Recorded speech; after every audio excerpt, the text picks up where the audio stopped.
আমরা মমতা ব্যানার্জির দম্ভ ভেঙে দিয়েছি বিধানসভায়। তিনি 21 সালে 213টা সিট নিয়ে জেতার পরে বিরোধী দল নেতা এবং বিজেপির নাম মুখে আনতে লজ্জা করতেন, ঘৃণা করতেন, হেয় করতেন।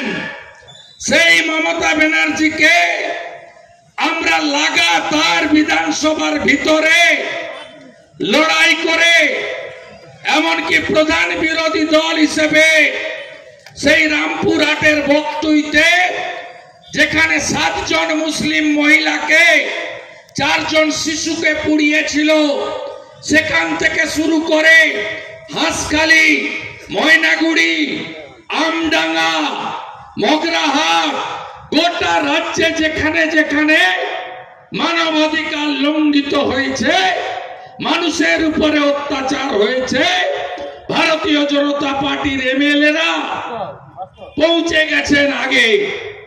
এমনকি এগরায় খাদিকুলে তৃণমূলের বোমা বাঁধতে গিয়ে যখন 9 থেকে 10 জন উড়ে গেছিল বোমা বিস্ফোরণে, রাজ্যের মুখ্যমন্ত্রী জোড়া হেলিকপ্টার থাকা সত্ত্বেও আসেনি। বিজেপির এমএলএরা, বিজেপির তৎকালীন সাংসদ দিলীপ দাস, শুভেন্দু অধিকারী আগে পৌঁছেছিল মানুষের কাছে। করে বরণ করে নিন। আমরা সময় যেহেতু অল্প আছে, তাই আমরা বেশি সময় নেব না। পাওয়ার জন্য এখানে উপস্থিত হয়েছি, তাই আমরা কাল বিলম্ব না করে আমাদের সবাইয়ের অভিভাবক, এই পশ্চিমবঙ্গে যাদেরকে আমাদেরকে যিনি লড়াই করতে শিখেছেন, সেই সম্মানীয়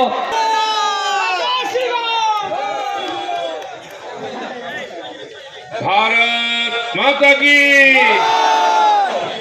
वंदे मातरम जिंदाबाद, जेपी नड्डा जिंदाबाद, डॉक्टर सुकांत मजुमदार जिंदाबाद, বিরোধী দলনেতা শুভেন্দু অধিকারী জিন্দাবাদ।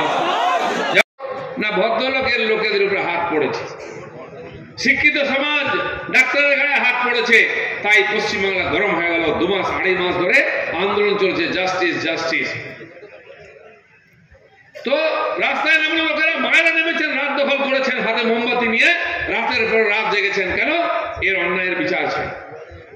ওই মেয়েটির পরিবার বাবা মার সঙ্গে দাঁড়িয়েছে, বিচার চাই। বিশাল আন্দোলন হলো, আমরাও সবাই আন্দোলনে যোগ দিয়েছি, রাত জেগেছি। কারণ ডাক্তারের নেতৃত্ব দিয়েছেন যারা অত্যাচারিত। কিন্তু দেখলাম এক সময় সেই আন্দোলনের অপমৃত্যু হলো, কারণ তার পেছন থেকে এই ভোট কাটুয়া কংগ্রেস এবং সিপিএম মিলে এই আন্দোলনকে উল্টো পথে নিয়ে গেল। একবারও বলল না মমতার পদত্যাগ চাই, একবারও বলল না মমতার পদত্যাগ চাই। ইনডাইরেক্টলি কি হলো? এই তিলক তোমার বিচার চাই নয়, মমতা বাঁচাও আন্দোলন, মমতা বাঁচাও আন্দোলন। কেউ যেন মমতাকে সরিয়ে না দেয়, তাহলে বিজেপি ক্ষমতায় এসে যাবে। তাই আন্দোলনকে উল্টো দিকে নিয়ে যাও। বিনীত গোয়েলের পদত্যাগ চাই, সন্দীপ ঘোষের পদত্যাগ চাই। আরে ওরা তো কর্মচারী, পদত্যাগ চাই। দুজনের প্রমোশন দিলেন মমতা ব্যানার্জি। আর মমতা ব্যানার্জির বাড়িতে গিয়ে আন্দোলনকারী 2 দিন চা খেয়ে বিজয় উৎসব করছে, বিরাট কিছু। কি হয়েছে? টাই টাই ফিস, কিছুই হলো না। একটাই উদ্দেশ্য ছিল আন্দোলনের, বিজেপিকে আটকাও। সে শুভেন্দু অধিকারী হোক, দিলীপ ঘোষ হোক, সুকান্ত মজুমদার হোক, এরা যদি রাস্তায় নামে, বাংলার মানুষ নামবে, মমতাকে সেই সিংহাসন থেকে ছুড়ে ফেলে দেবে, বিজেপি ক্ষমতায় চলে যাবে, সিপিএম কংগ্রেস আসতে পারবে না। তাই এদেরকে আটকাবার জন্য এই আন্দোলনকে রাস্তায় নেমে দিনের পর দিন আটকে রাখা হলো, বিজেপি যাতে আন্দোলন করতে না পারে। আমরাও ভেবেছিলাম যাক, ডাক্তারাই আন্দোলন করছে, অরাজনৈতিক আন্দোলন, সাধারণ মানুষ নেমেছে, ভালোই হোক। আমরাও আলাদা ধর্ণা দিয়েছি, বন্ধ দেখেছি, কিন্তু ডিস্টার্ব করিনি। কিন্তু শেষ পর্যন্ত মানুষের সঙ্গে বিশ্বাসঘাতকতা হয়েছে, মানুষকে ধোঁকা দেওয়া হয়েছে এই আন্দোলনে, কিছুই হলো না। সেই মেয়েটির বাবা মা বলেছেন আমাদেরকে 10 লাখ টাকা অফার করা হয়েছিল, আমরা নিইনি, আমরা ফাঁসি চাই অপরাধী। ফাঁসি কি হয়েছে?